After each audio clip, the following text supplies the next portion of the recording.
Eclesiastes 4, a partir do versículo 8. O período das férias está terminando. Pena para uns, alegria para outros. Que pena para aqueles que estão de férias.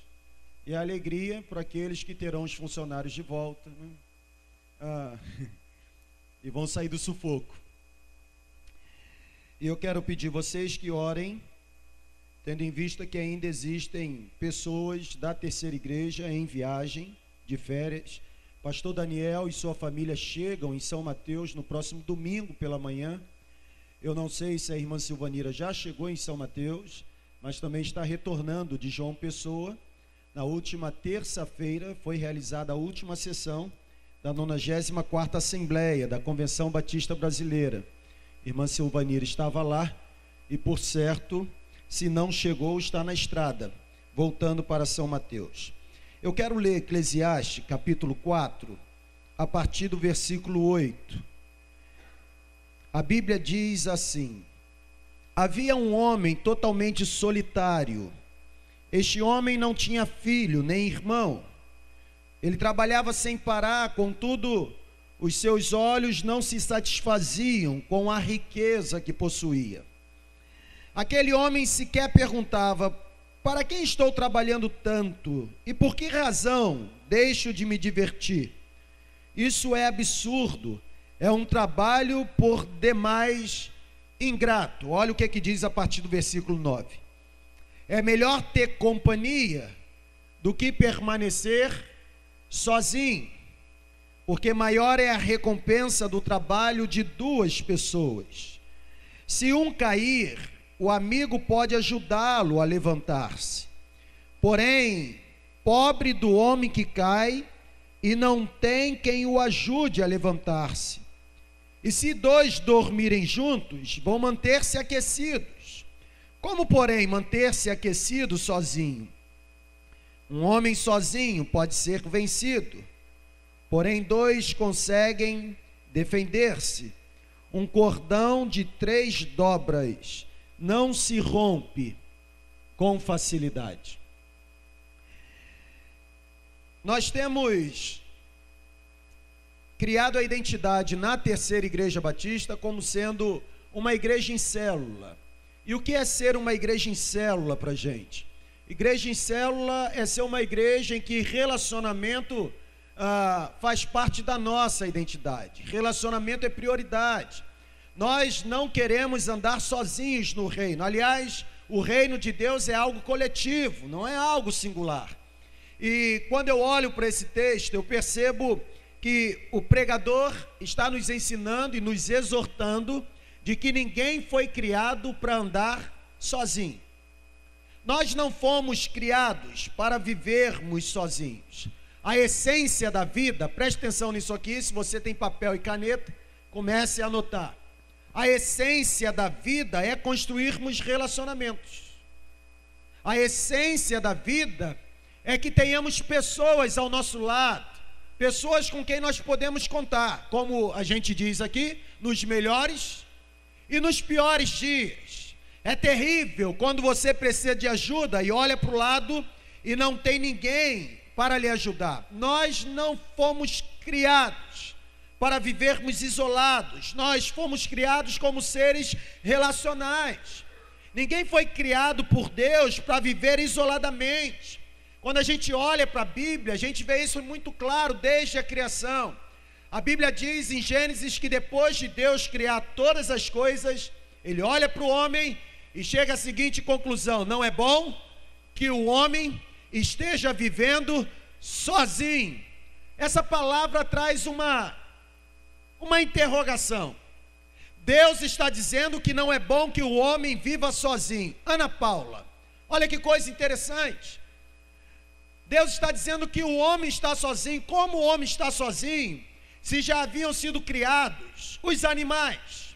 Como o homem está sozinho, se a Bíblia diz que todo cair da tarde, Deus vinha visitar o homem? Sabe por que a Bíblia está dizendo que o homem estava sozinho, apesar da companhia dos animais, da criação e de Deus? Porque os animais, a criação, estão abaixo do homem. Deus está acima do homem. Até então não tinha ninguém com quem o homem pudesse olhar na horizontal, se relacionar, haver cumplicidade, haver idoneidade. Por isso que a Bíblia diz que Deus olha e percebe que o homem está sozinho, e para resolver essa questão, Ele cria a mulher. A Bíblia diz que quando Deus entrega os 10 mandamentos a Moisés, os 10 mandamentos tornam evidente a necessidade do homem ter relacionamento. Você está aqui comigo? Diga amém. O homem precisa ter relacionamento. Os 4 primeiros mandamentos dos 10 falam acerca do seu relacionamento com Deus. Você não deve ter outro Deus. Você não pode fazer imagem e escultura, você não pode tomar o nome de Deus em vão, e você deve guardar o dia santo para santificar. Tem a ver com o seu relacionamento vertical. Só que os 10 mandamentos não tratam apenas do seu relacionamento vertical. Os 6 últimos falam acerca do seu relacionamento com o próximo, ou seja, você deve honrar pai e mãe, você não pode adulterar, você não pode roubar, você não deve cobiçar, você não pode dizer falso testemunho, você não deve adulterar. Nós precisamos entender que é necessário ter relacionamento e relacionamento saudável. Eu penso, gente, que o desejo de cada um de nós deve ser no sentido de pedir a Deus que nos use. Nos use para quê? Nos use para influenciarmos positivamente pessoas, a fim de que pessoas sirvam a Jesus. Eu fico tão feliz quando alguém chega e diz o seguinte: o que há de diferente em você? Ontem, um pouco mais de meia-noite, eu ouvi uma ministração do pastor Eibe. Pastor Eibe é pastor da Igreja da Paz, em Fortaleza. Ele é o fundador da Igreja da Paz em Santarém, que hoje tem mais de 70 mil membros, numa cidade que não tem 100 mil pessoas. Então, já dá para você perceber que a igreja é absolutamente tudo na cidade. E pastor Eibe falava de uma experiência que ele teve no metrô. Alguém chegou para ele e, tomado pelo alcoolismo, olhou para ele e disse assim: o que você tem de diferente? E o pastor Eibe ficou desconfiado, achando que aquele homem queria assaltá-lo. E ele, tentando já descartar o homem, disse: eu não tenho nada diferente. E aquele homem olhou e falou assim: você tem alguma coisa de diferente, porque o seu semblante é um semblante de paz. Nós devemos pedir a Deus. Se deve haver uma ambição na nossa vida, não deve ser a ambição de assumir cargos e funções numa igreja local. Mas se deve haver uma ambição na nossa vida, deve ser a ambição de pedir a Deus capacidade de influenciar positivamente pessoas, a fim de que essas pessoas, influenciadas por nós, desejam servir a Jesus. Aleluia! Deus quer usar você. No entanto, para que Deus use você, você precisa estar disposto e precisa ser capacitado a se aproximar de pessoas, a fim de desfrutar de um relacionamento real com ela. Não pode ser um relacionamento impessoal, um relacionamento que se limita a 2 horas de momento de reunião no santuário. Tem gente que diz assim: eu tenho comunhão com o Ranieri. Tem comunhão com o Ranieri? Tenho. Você vai na casa do Ranieri? Não. Você sabe das dificuldades que Ranieri passa? Também não. Você alguma vez já orou com o Ranieri? Não. Que comunhão é essa? Olha para cá, gente. Estar ao lado de alguém em momento de celebração não determina comunhão entre pessoas. Comunhão vai além do culto, comunhão vai além da celebração. Comunhão é andar junto, comunhão é ter relacionamento, comunhão é saber que nos melhores e nos piores dias eu tenho com quem contar. Comunhão é você olhar para o lado e saber que, apesar da pessoa não ter muita coisa, o pouco que ela tem, ela vai se desprender ao ponto de repartir com você.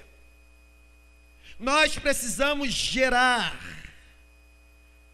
uma igreja baseada em relacionamento, e um relacionamento pessoal. Eu penso que o grande problema é que se torna muito evidente que eu e você hoje vivemos numa sociedade que sofre de um isolamento relacional. As pessoas estão dispersas. As pessoas estão vivendo cada uma por si mesma. Não há um comprometimento com o próximo. Você está aqui? Diga amém.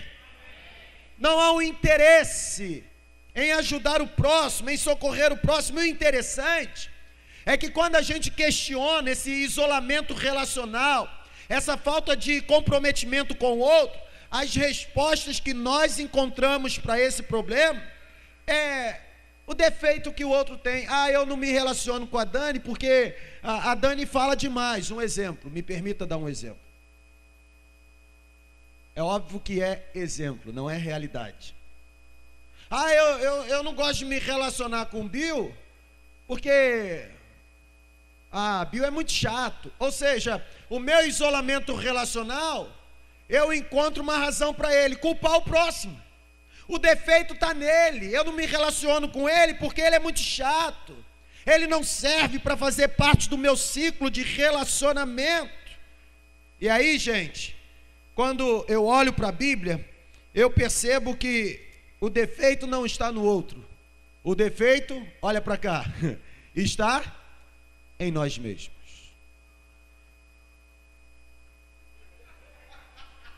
Chega de silêncio, né?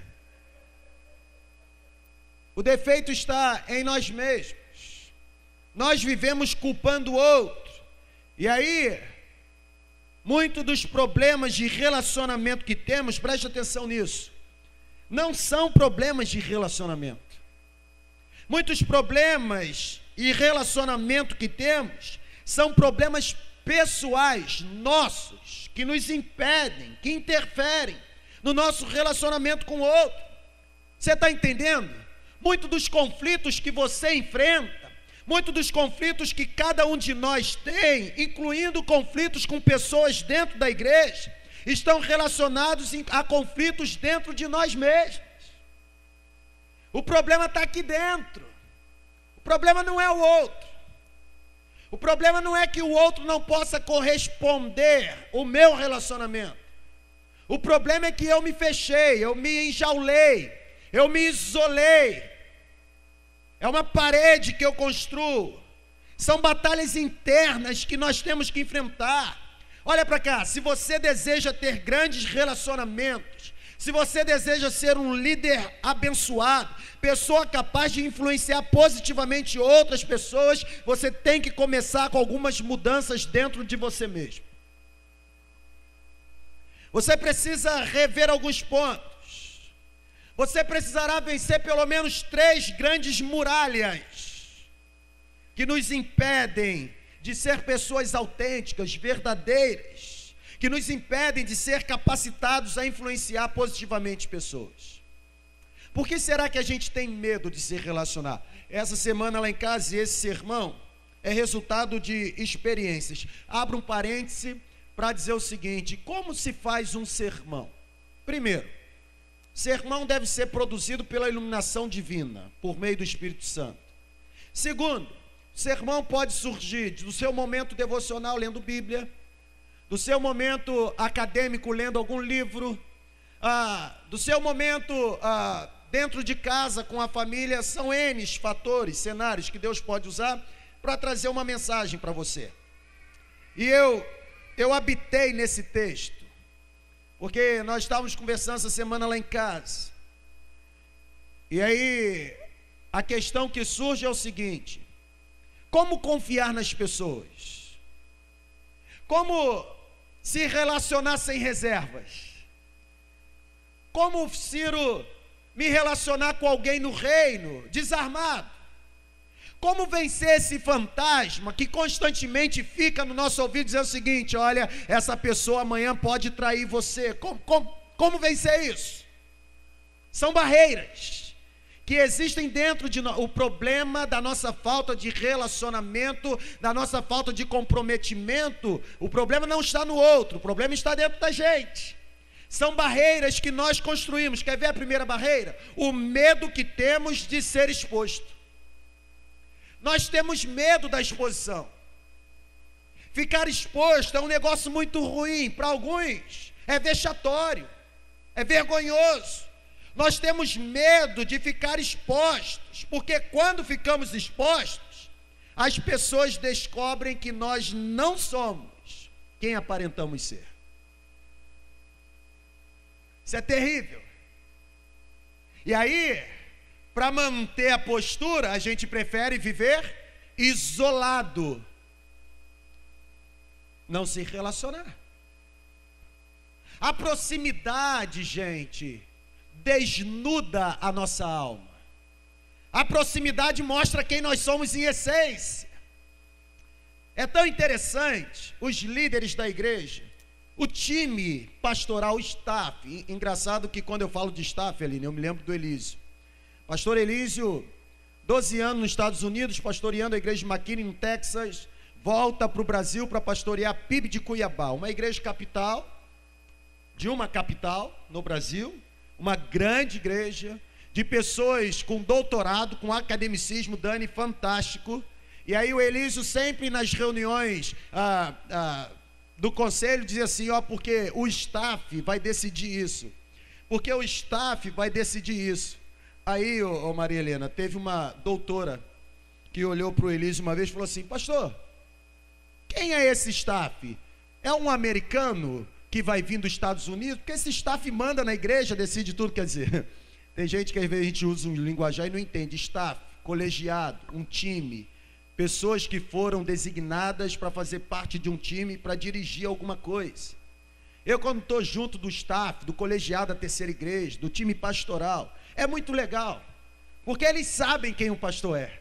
Talvez você que vem à igreja somente nas grandes celebrações, que não anda lado a lado com o pastor, com os líderes da igreja, talvez você tenha uma imagem cristianizada do pastor, e é bom que você tenha, porque você precisa de uma referência, você precisa de um modelo. Você não está errado, errado estarei eu se acreditar na imagem mentirosa que você constrói ao meu respeito. Porque talvez eu não seja aquilo que a sua mente diz que eu seja.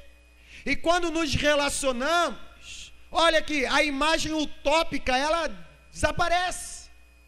Nós começamos a conhecer a pessoa, de fato, de direito. A exposição, gente, ela causa medo. Você vai descer do salto? Poxa, mas o pastor briga com a esposa dele. Briga. Nós temos alguns amigos, não temos muitos amigos, nós temos alguns. Amigos leais, fiéis. E todo período de férias, ou período assim de viagem que a gente tem oportunidade, pelo menos uma semana a gente precisa estar junto desses amigos. E não foi diferente nesse período, 15 dias que eu saí.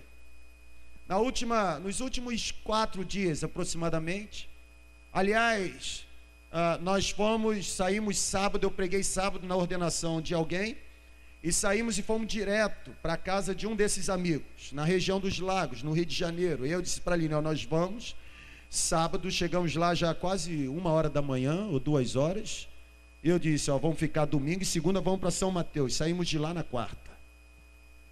Porque não dá. A gente passa o ano todo longe, quando está perto a gente quer ficar grudado, e na casa dele tem um piano, e aí na hora de vir embora, na hora de eu sair, parecia que tinha alguém morto na sala, era muita lágrima, e aí fomos para o piano e começamos a tocar, render a ti, adoração, e tudo mais, e uma choradeira, mas é interessante, são pessoas que nos conhecem, não por aquilo que aparentamos ser, mas por quem nós somos em essência. Nós não nos relacionamos, gente, com medo da exposição. Você sabia disso? Talvez Deus tenha conduzido você aqui nessa noite para você vencer esse obstáculo dentro de você mesmo e começar a ser abençoado através de relacionamentos satisfatórios. Lembrando que o texto diz que quem anda sozinho sofre. Quem anda sozinho sofre. Está dizendo o texto. Quem anda sozinho sofre. É melhor serem 2 do que 1. Porque se um cair, o outro está lá para ajudar. É melhor serem dois, porque um pode aquecer o outro. Como irá se aquecer estando sozinho?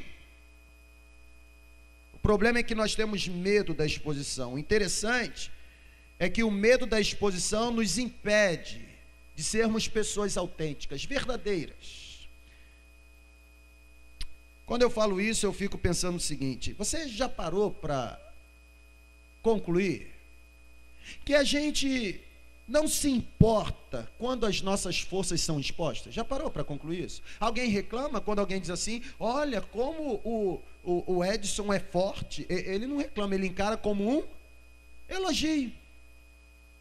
O interessante é que não nos importamos que nossas forças sejam expostas, não nos importamos que nossa capacidade seja exposta, não nos importamos que todas as coisas boas que julgamos existirem em nós sejam expostas. O que nós não queremos é que as pessoas descubram os nossos pontos vulneráveis, e é por isso que nós não nos relacionamos. O que nós não queremos é que as pessoas descubram as nossas fraquezas. Aqueles que trabalham comigo na igreja conhecem as minhas fraquezas. O conselho administrativo da igreja conhece as minhas fraquezas. Eles sabem que existem algumas situações que eu não consigo lidar muito bem. Eles já sabem disso. E é tão legal quando você não tem pretensão de construir uma imagem mentirosa a seu respeito, porque Deus pode usar as pessoas que estão ao seu redor para abençoar você na sua fraqueza. Mas se você não se relaciona, se você tem medo da exposição, se você não quer abrir o seu coração e mostrar quem você é em essência, como ser ajudado no momento difícil? Não tem como. A gente não reclama quando as pessoas expõem aquilo que encaramos como elogio. O que nós não queremos é que os nossos pontos vulneráveis se tornem expostos. Nós não queremos que as nossas inseguranças se tornem expostas. Nós não queremos que as pessoas conheçam o nosso calcanhar de Aquiles. Nós não queremos que o nosso senso de inadequação seja conhecido pelas pessoas. Gente, a verdade é que não existe ninguém perfeito. Amém, gente? Não existe ninguém perfeito. Hoje lá em casa a Aline me dava uma aula de terapia. A questão do desencanto. Quando você trata uma pessoa como herói, em determinado momento da história, você percebe que aquela pessoa que você imaginava ser um herói, não é herói, é humano quanto você, cheio de falhas e defeitos.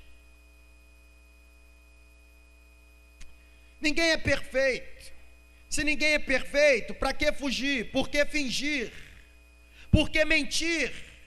Por que usar máscaras? A Bíblia diz em 1 Coríntios 2,11, ninguém sabe realmente o que qualquer outra pessoa está pensando, ou o que qualquer pessoa é, senão ela mesma.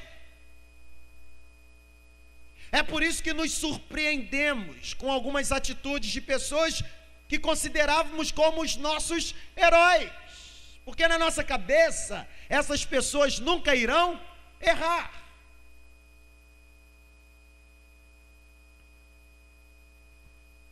É mais cômodo, ao invés de ser exposto e ter relacionamento, é mais cômodo manter uma máscara, pois ninguém fica sabendo o que você está sentindo no seu interior. É tão legal a célula. Outro dia eu falei isso para alguém na igreja. É tão legal a célula, porque na célula você fica exposto. Na célula não tem como mentir. Talvez a pessoa que fica perto de você na grande celebração não saiba quem você é, mas aqueles que fazem parte da célula que você faz parte, com certeza sabe quem você é. Sabe se você é uma crise, sabe se você é um negócio pronto a explodir, sabe se você é combustível para problema. Ah, ninguém chega perto de mim. O problema está em você mesmo. Nós temos medo da exposição. Gente, para que usar máscara? Em todo o universo, há apenas uma pessoa que entende quem você é realmente. E a propósito, essa pessoa não é você mesmo.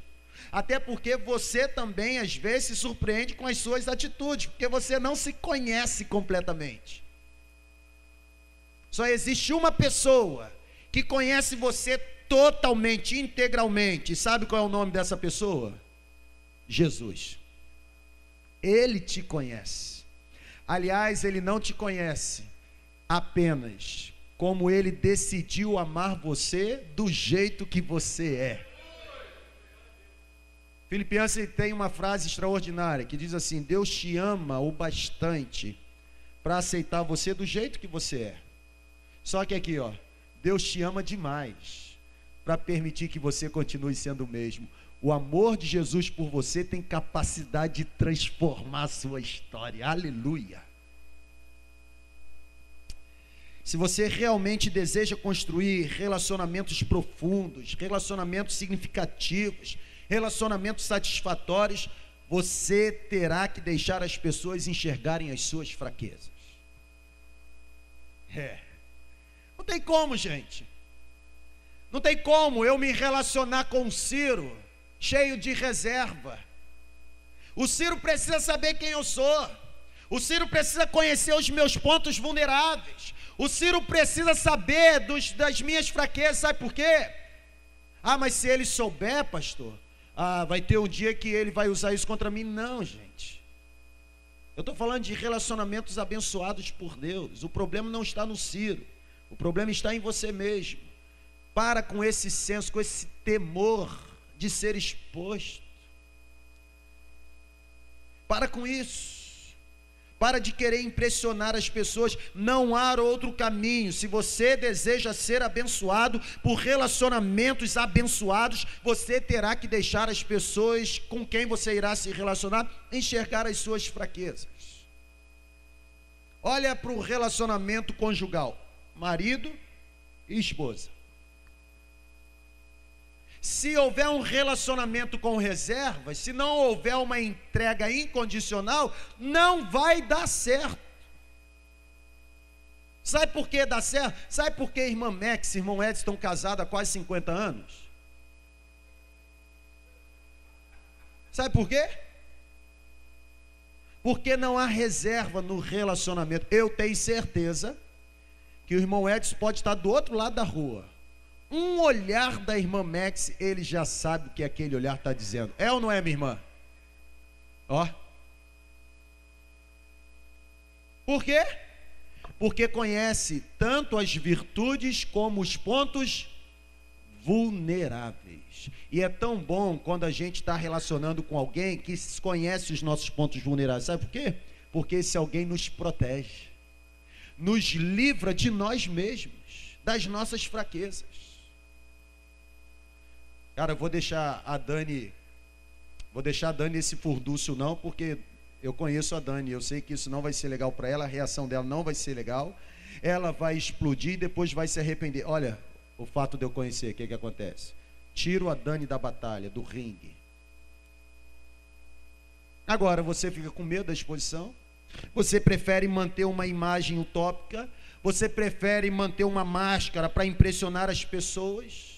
Não tem como. Deixa eu dizer uma coisa aqui para você, olha para cá. Você pode impressionar pessoas que caminham distante de você. Você pode impressionar pessoas que caminham distante. Agora, você só será capaz de influenciar positivamente pessoas que caminham perto.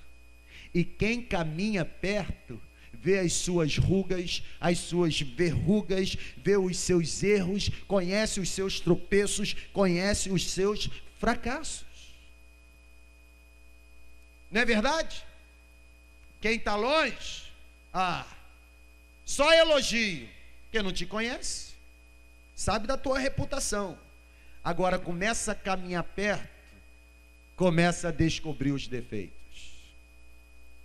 Por que será que quando dois jovens, completamente apaixonados, quando são unidos pelos santos laços do matrimônio, parece que a paixão acabou, o amor desabou, e começam a brigar, se desentenderem? Por quê? Porque agora estão mais próximos e começam a identificar os defeitos. eu nunca briguei com a minha mulher como eu briguei em 6 meses de casado. Ao ponto da Aline, uma vez, decidir ir embora de casa. 6 meses de casado. Só que ela disse que me amava. E ela sabe que eu sou louco por ela. Mas o que aconteceu? O amor acabou? Não, sabe o que é? É que eu, quando era solteiro, eu chegava, deixava o tênis num lugar, deixava a meia em outro. Isso não aconteceu na sua casa, só lá em casa. E aí teve uma vez que ela, injuriada, olhou para mim e falou assim, tá olhando para minha mãe falando o quê? Culpa dela? Não fala assim com a mamãe. Aí teve uma vez que ela olhou para mim e falou assim, eu me casei para ser a sua mulher, não a sua empregada. A ficha caiu. Eu disse, é verdade, ela está certa. Caiu mais ou menos, né, filha?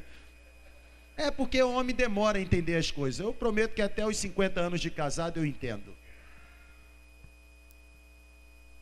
E é verdade.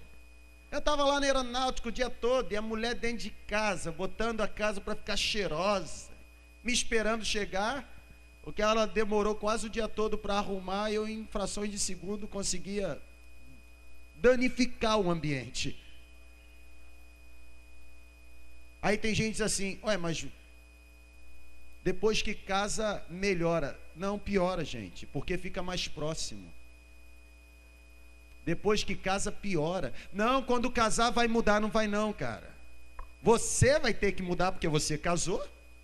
Então você vai ter que aceitar. Você pode impressionar as pessoas que estão distantes, mas você só vai influenciar positivamente as pessoas que estão perto. E quando chega perto, as suas fraquezas se tornam evidentes. O problema é que nós não gostamos disso. E dessa forma, a minha pergunta é: como superar o medo de ser exposto? Como vencer esse medo da exposição e ter relacionamento duradouro? Quer uma resposta? 1 João capítulo 1, versículo 7, diz assim: se vivermos na luz como Deus está na luz, então podemos compartilhar comunhão uns com os outros. Quer vencer o medo de ficar exposto? Quer vencer o medo das suas fraquezas serem conhecidas e desfrutar de relacionamento? A Bíblia está te ensinando. Qual o antídoto para esse medo? Você deve decidir caminhar na luz. Para quem caminha na luz, quem caminha na luz não tem medo da exposição, gente. Quem caminha na luz não tem medo de que suas fraquezas sejam conhecidas. Rick Warren diz algo fantástico. Ele diz que comunhão é a interação da alma com a alma. Comunhão é a interação do coração com o coração. A chave para a verdadeira comunhão em um casamento, em uma amizade ou qualquer outra relação é viver na luz. Não se esconda, saia da caverna, se envolva com pessoas. Segundo obstáculo, sabe por que nós não nos relacionamos? Porque além do medo da exposição, segundo lugar, nós temos medo de ser rejeitados. Quem aqui já sentiu o gostinho de ser rejeitado na vida? Levanta a mão. Foi boa experiência? Cria o bloqueio. Você se trava. E aí você não quer se envolver mais. Você não quer mais ter relacionamento. Nós não queremos que as pessoas vejam, nós não queremos que as pessoas entendam o que estamos realmente gostando. Sabe por quê? Porque temos medo da reprovação. Tem pastor que se torna marionete para líderes de igreja porque tem medo de ser rejeitado. E aí se envolve nessa via nojenta da politicagem, da negociata, devendo favor a pessoas e se tornando refém de pessoas. O púlpito da terceira igreja é um púlpito livre, liberto. Eu não tenho acordo com absolutamente ninguém em São Mateus. Eu estou completamente liberado para pregar o que Deus colocar no meu coração, queira você ou não. Eu não tenho medo de ser rejeitado, porque eu sei que eu posso ser rejeitado por você, mas por aquele que me chamou para o ministério eu nunca serei rejeitado. Nós temos medo até de dizer daquilo que a gente gosta. Você gosta disso? Tem medo. Por quê? Temos medo de sermos rejeitados, a reprovação. É por isso que gastamos muito tempo da nossa vida tentando ganhar a aceitação das pessoas, tentando agradar pessoas. Gente, Amós 3:3 diz o seguinte: andarão dois juntos se não houver acordo? Não tem como, gente. A sabedoria popular diz assim: olha, quando um não quer, dois não brigam. Não tem como. Só que a gente fica nessa luta para não ser rejeitado. Eu invisto um tempo ferrenho tentando ter a aceitação das pessoas. A maneira como a gente se veste, olha para cá, a maneira como você se veste, o jeito como você fala, o tipo de carro que você dirige, o tipo de casa onde você vive, tudo às vezes se torna um mecanismo para você tentar conquistar a aceitação das pessoas.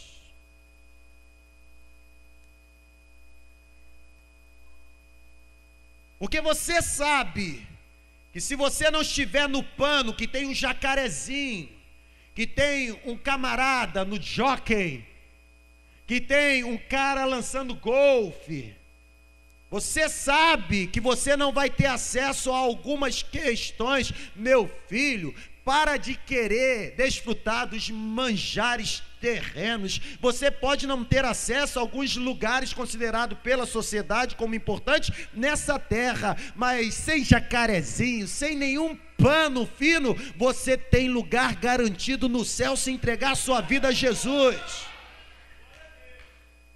Aqui na Terceira Igreja, a graça de Jesus nivela todo mundo.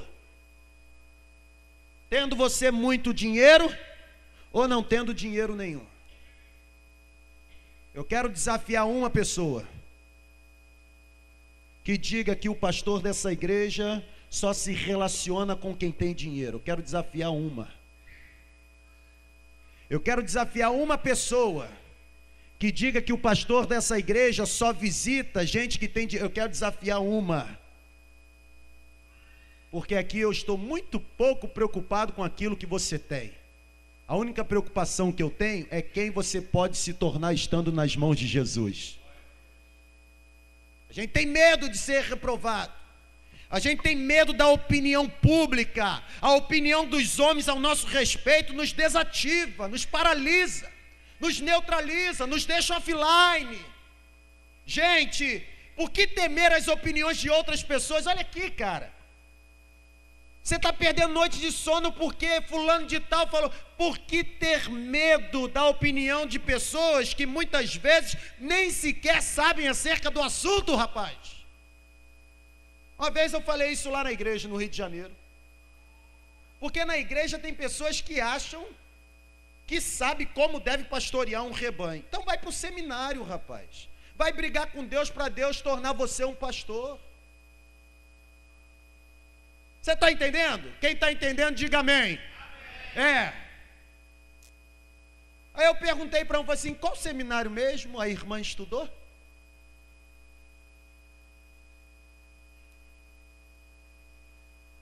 A gente tem medo, as pessoas falam, aí você se, entendeu? Aí as pessoas falam daquilo que elas nem sabem, nem conhecem. Não tem conhecimento de causa. Para que ter medo? Todos nós temos um profundo desejo de ser aceito, de ser amado. Na verdade, gente, todos nós não apenas temos o desejo, mas todos nós precisamos ser amados. Já dizia Gregory Friesel que as pessoas são verdadeiramente transformadas quando elas se sentem verdadeiramente amadas. Você foi criado por Deus para ser amado por Deus e para ser amado por outras pessoas. Você tem essa necessidade. Essa é uma das necessidades básicas da sua vida, se sentir amado. E por conta disso, você gasta grande parte da sua vida se certificando se você é ou se você não é amado. Você está perdendo noite de sono você está sofrendo, você está quase entrando num abismo, simplesmente porque você está buscando desenfreadamente a aceitação das pessoas. Deixa eu dizer uma coisa para você. Muito mais do que ser aceito por pessoas nessa terra, você deve buscar ser aceito por aquele que está no céu. Você não deve passar grande parte da sua vida buscando a aceitação das pessoas. Aliás, existem aqueles que fazem de tudo para ter certeza de que estão sendo amados, principalmente na juventude. Prova de amor, loucura. Prova que me ama. Prova para você ver. Prova. Você pode amar, mas depois que ele provar, ele vai vazar. Você pode ter certeza. E pode ser que depois de 9 meses,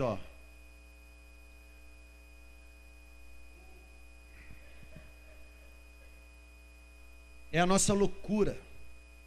O problema é que essa busca pela certeza de sermos amados nos leva aos extremos da vida. Aí a pergunta que eu faço para você é o seguinte: assim como você tem que vencer o medo de ser exposto, como fazer para vencer o medo de ser rejeitado? Sabe qual é o antídoto? Lá na exposição, o antídoto foi você caminhar na luz, viver na luz. Sabe qual é o antídoto para você vencer o medo da rejeição? É você confiar incondicionalmente no amor de Deus. Não construa sua autoestima mediante aquilo que as pessoas fazem a seu respeito. Não desenvolva sua autoestima em uma pessoa que te ama condicionalmente. Desenvolva, alicerce, torne raízes da sua autoestima naquele que te ama incondicionalmente. A Bíblia diz em Daniel 10:19: não tenha medo, diz o Senhor dos Exércitos, porque você é muito amado por Deus e que a paz sempre seja com você. Aleluia! Saber que eu sou amado por Deus deve gerar paz no meu coração. Sabe por que você não se relaciona com outro? Medo da rejeição, medo da exposição e, por último, medo de ser ferido novamente. Dizem que quem bate, esquece. Mas quem apanha, não esquece não. Aristóteles traz algo interessante. Vamos para o filósofo. Ele diz o seguinte: qualquer um pode zangar-se. Porém, zangar-se com a pessoa certa, na hora certa, pelo motivo certo e da maneira certa, não é fácil. E é verdade. A gente tem medo de ser ferido novamente. E o medo de ser ferido, não atrai, repele, afasta. E a gente vive esse isolamento relacional. Será que eu vou ser traído novamente? Será que eu vou me decepcionar novamente? Eu acho que eu não vou suportar se tudo aquilo acontecer novamente. E aí, qual é a atitude que você toma? Qual é a conclusão que você chega? Não vou me relacionar mais com ninguém. Você não foi feito para viver sozinho. A questão é, Deus tem algo preparado para você. Eu não sei se você está preparado para ouvir o que o Espírito ministrou no meu coração agora. Mas preste atenção. A grande verdade é que você ainda vai se machucar muito aqui. Viu, Ereni? Você vai se machucar nessa vida muitas e muitas vezes. Sabe por quê? Porque aqui não é o céu. Esta é a terra onde as pessoas se machucam. E você vai se machucar. A questão fundamental não é saber que eu serei machucado. A questão fundamental é decidir o que eu vou fazer com a dor provocada pelos sofrimentos. Se você alimentar qualquer mágoa, e se você ao alimentar essa mágoa persistir dentro de você, sabe o que vai acontecer? Essa mágoa vai estrangular o amor do seu coração. E quando essa mágoa estrangular o amor do seu coração, tudo vai embora. Você vai perder o sentido da vida. Você vai entrar numa avenida que talvez não tenha volta, e o fim é o fundo do poço, através de uma depressão, completamente doente. Se você alimentar qualquer sentimento negativo provocado pelas decepções que você teve com outra pessoa, com o próximo, sabe o que vai acontecer? Esta dor do sentimento negativo vai diminuir o seu coração, vai endurecê-lo, e eventualmente o seu coração será transformado em coração de pedra, insensível, completamente frio, intocável, inatingível.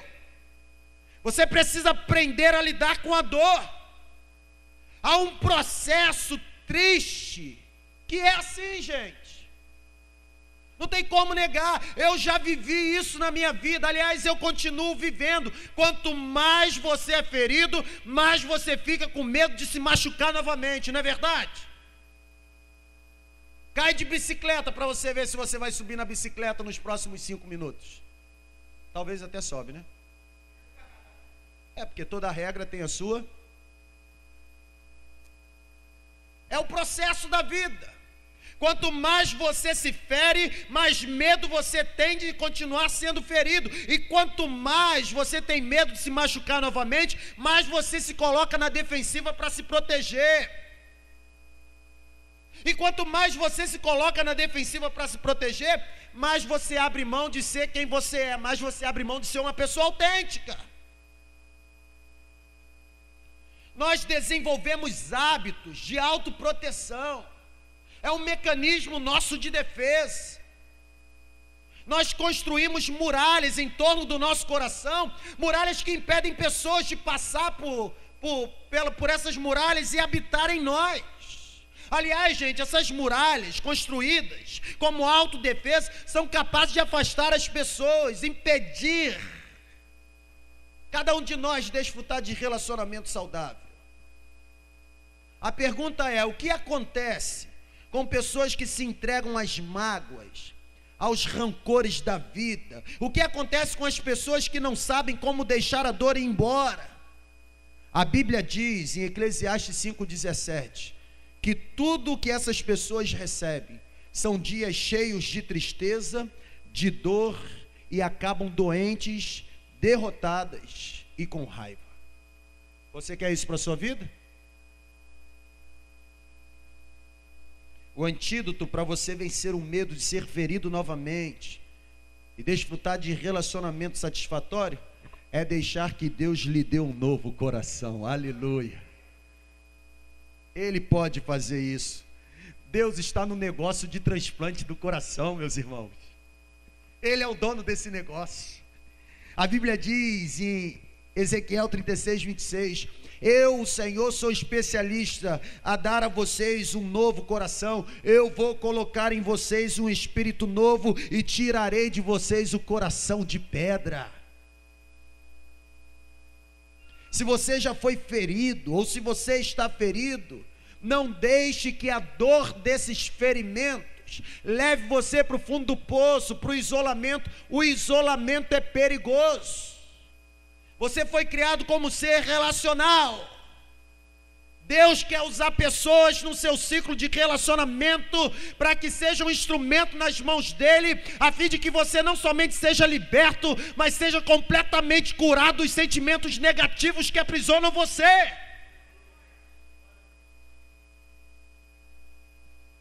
Saia da defesa. Saia da defesa. Se você já esteve na defesa porque foi ferido, olha, Cristo pode dar a você um novo recomeço. Se você já esteve na defesa porque foi decepcionado ou se tornou uma pessoa frustrada, decepcionada com a frustração do outro, a Bíblia diz que Jesus pode dar a você um recomeço. Há uma coisa que eu amo na vida mais do que ensinar no púlpito. Sabe o que é? Eu pregava esse sermão hoje depois do almoço para minha mulher lá em casa. E eu dizia para ela: existe uma coisa, Renato, que eu amo mais do que ensinar no porquê. Púlpito para mim é um negócio que, ó, o dia que eu vou municiar você contra mim, o dia que você quiser me destruir, não adianta inventar mentira ao meu respeito, porque eu não vou dar a mínima. Posso até ficar chateado, mas eu creio na palavra que diz que nenhuma arma forjada contra ti irá prosperar. Então eu fico tranquilo. Não adianta você falar que a minha mulher é feia, porque eu sei que ela não é. E ainda bem que você a acha feia. Eu ficaria muito aborrecido se você dissesse que ela é bonita. Agora, quer me ver injuriado? Tente tirar o púlpito da minha vida. Não se atreva a fazer isso. Eu dizia para o Rafael Carrilho: existem pastores que são pastores porque não têm formação e não sabem fazer nenhuma outra coisa na vida e viram no pastoreio uma forma de ganharem dinheiro. Este não é o caso do pastor da terceira igreja. Para o seu conhecimento, para que você não peque, o pastor dessa igreja, ele tem a sua formação em administração de empresas pela Universidade da Força Aérea do Brasil. Ele tem a sua matrícula de letras português e grego. E ele tem não somente o bacharel em teologia, como também o mestrado pelo Fuller, na Califórnia, em Pasadena. Então eu não sou pastor porque eu não sei fazer outra coisa. Eu sou pastor porque eu tenho convicção de que, apesar dos privilégios que eu recebi de estudar e estudar muito, Deus decidiu fazer de mim uma pessoa incondicionalmente voltada para a pregação da palavra. Só que existe uma coisa que eu amo mais do que ensinar no púlpito. Sabe o que é? É estar junto com a minha família, com a minha equipe de trabalho, onde eu tenho que cumprimentar cada um esfregando o ombro. É muito legal. Relacionamento. Eu dizia isso na célula. Tem gente que você chega, vai cumprimentar, aí vai apertar a mão, a pessoa já faz assim com a sua mão. Opa! Isso aqui, ó. Tudo bem, Bill? Como vai? Ó. Quer dizer, já está me dizendo que não quer intimidade. Ok. Isso não, cara. Tem que... E aí, Bill? Ó. Esfregar o ombro. Ter relacionamento. É tão bom quando eu chego e posso abraçar o Ciro. Dar um beijo nesse cara que está ficando careca. É tão bom quando vou lá no Josiel e abraço o Josiel, dou um tapa na cabeça dele. Tão bom quando eu olho para o Igor e abraço o Igor e me sinto protegido com o tamanho daquele cara, fazendo parte da equipe de trabalho. Talvez você tenha sido infeliz, esteja sendo infeliz, porque você não tem desfrutado de relacionamento satisfatório por causa do medo de ser ferido novamente. Deixa eu dizer uma coisa para você, olha para cá. O abraço é terapêutico. E um abraço sincero, banhado pela unção do Espírito, pode libertar você de qualquer prisão que você esteja. Você quer ser uma pessoa eficaz? Você quer ser um líder eficaz? Você quer influenciar positivamente pessoas no reino de Deus? Não existe outra forma para fazer isso a não ser por meio de um relacionamento pessoal. Você precisa estar perto de pessoas. E estar perto de pessoas significa correr o risco de ficar exposto, correr o risco de ser rejeitado e correr o risco até mesmo de voltar a ser ferido. Mas no final, você vai concluir que vale a pena correr o risco. Por quê? Só olhar para Jesus. Jesus abriu mão de si mesmo em favor de pessoas. Jesus desceu da sua glória, assumiu forma humana por causa de pessoas. Preste atenção nisso. E Jesus teve esse relacionamento pessoal, apesar do risco de ficar exposto, ser rejeitado e ser ferido várias vezes. Jesus abriu mão de si mesmo em favor de pessoas. E quando a gente lê a Bíblia, a gente olha que muitas dessas pessoas que receberam o favor de Jesus não somente rejeitaram Jesus, como crucificaram Jesus naquela cruz. Ontem a ministração do pastor Eibe Rubi foi fantástica. Eu dizia para Aline, para os seminaristas de plantão. Ele trazia a etimologia da palavra Barrabás, que Jesus foi crucificado no lugar de Barrabás. Barrabás era o ladrão que deveria ser crucificado. E agora Pilatos pergunta: Jesus ou Barrabás? O que o povo grita? Barrabás. Crucifica-o, crucifica-o, crucificam. E pastor Eibe Huber, na ministração, trouxe a etimologia da palavra. Bar, no hebraico, sempre tem a ver com a questão da filiação. Bar Timeu, filho de Timeu. Bar Jesus, filho de Jesus. Barrabás.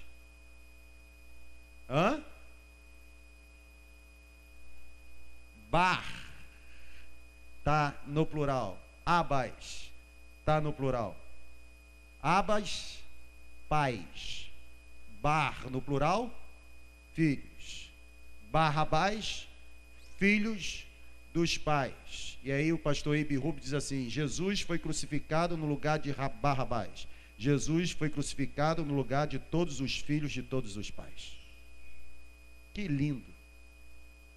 E ele fez isso por amor a você. E você o rejeita constantemente com as suas atitudes. Porém, isso não é motivo para ele deixar de ter relacionamento com você. Você precisa vencer o medo da rejeição. Se você quiser liderar, você vai se machucar. Se você quiser ser abençoado com relacionamentos duradouros, você em algum momento será rejeitado. Se você quiser construir relacionamentos que irão abençoar você, independente das circunstâncias, em algum momento você ficará exposto. Mas mesmo correndo o risco de ser machucado, ficar exposto ou ser rejeitado, construa relacionamento, porque você vai desfrutar da graça de influenciar positivamente pessoas a seguirem Jesus.